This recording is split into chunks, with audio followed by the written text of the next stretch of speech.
మొట్టమొదటి factory outlet మన Mukunda jewellers వారి నూతన బ్రాంచెస్ ప్రారంభం అతి త్వరలో జూబ్లీహిల్స్ లో ఫిబ్రవరి 20న, మన వైజాగ్ లో ఫిబ్రవరి 28న విచ్చేయండి. వైసీపీ హయాంలో తిరుమలకు కల్తీ నెయ్యి సరఫరా చేసిన కేసులో తవ్వే కొద్దీ సంచలన విషయాలు వెలుగు చూస్తున్నాయి. లప్సా అనే రసాయనాన్ని ఈ ముఠా కల్తీ నెయ్యి తయారీలో వినియోగించినట్లు స్పష్టమవుతోంది.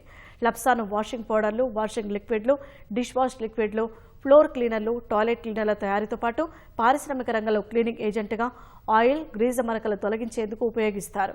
పురుగు మందులు, క్రిమి సంహారకాలోని రసాయనాలు నీటిలో సమానంగా కలిసేలా చేయడంలో ఎమల్సిఫైయర్గా దీన్ని వాడతారు. ఇది అత్యంత ప్రమాదకరమైన రసాయనం.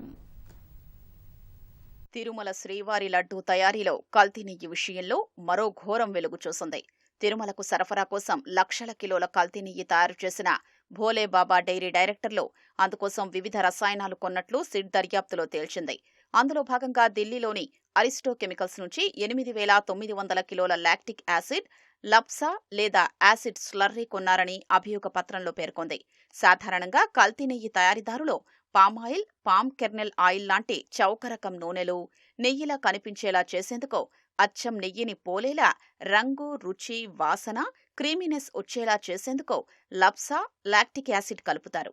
కల్తీ నెయ్యి తయారీలో వాడేందుకు భోలేబాబా డైరెక్టర్లు పొమిల్ జైన్, విపుల్ జైన్ ఎక్కడెక్కడి నుంచి ఏ రసాయనాలు కొన్నారో అభియోగ పత్రంలో సిట్ వెల్లడించింది. దీన్ని బట్టి కల్తీ నెయ్యి తయారీలో వాడేందుకే భోలేబాబా లప్సాను కొన్నట్లు స్పష్టమవుతోంది. కల్తీ నెయ్యి తయారీకి 57.56 లక్షల కిలోల పామాయిల్, పామ్ కెర్నెల్ ఆయిల్తో పాటు 8.90 లక్షల కిలోల acetic acid ester, lactic acid food grade, monoglycerides, లప్సా సహా వివిధ రసాయనాల్ని భోలేబాబా డైరీ కొన్నట్లు సిట్ గుర్తించింది.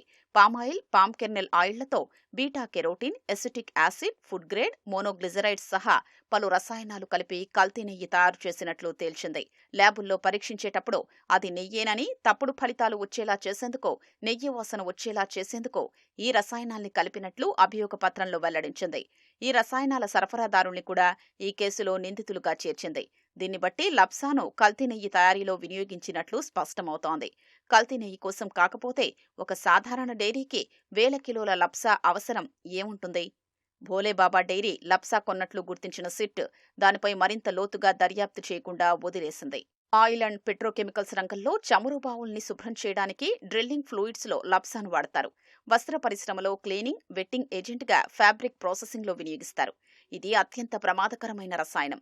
ఆహార భద్రతా ప్రమాణాల చట్టం 2006 ప్రకారం ఇలాంటి హానికర రసాయనాల్ని ఆహార ఉత్పత్తుల్లో వాడడం నిషేధం. నెయ్యి, పాలు సహా ఏ ఆహార ఉత్పత్తుల తయారీలోనూ లప్సాను ఎట్టి పరిస్థితుల్లోనూ ఉపయోగించకూడదు. ఇది ఆరోగ్యానికి చాలా హానికరం. లప్సా కలిసిన నెయ్యిని వినియోగిస్తే జీర్ణాశయ సమస్యలు, కాలేయ వ్యాధులు, పేగులకు గాయాలు వచ్చే ముప్పుంది. దీర్ఘకాలంలో క్యాన్సర్ లాంటి రోగాలు వచ్చే ప్రమాదముంది. మానవ ఆరోగ్యానికి అత్యంత ప్రమాదకరమైన ఆహార ఉత్పత్తుల తయారీలో నిషేధించిన ఇంతటి ప్రమాదకర రసాయనాన్ని కల్తీ నెయ్యి తయారీలో భోలేబాబా డైరీ వినియోగించినట్లు స్పష్టమవుతుండడం ఆందోళన కలిగిస్తోంది.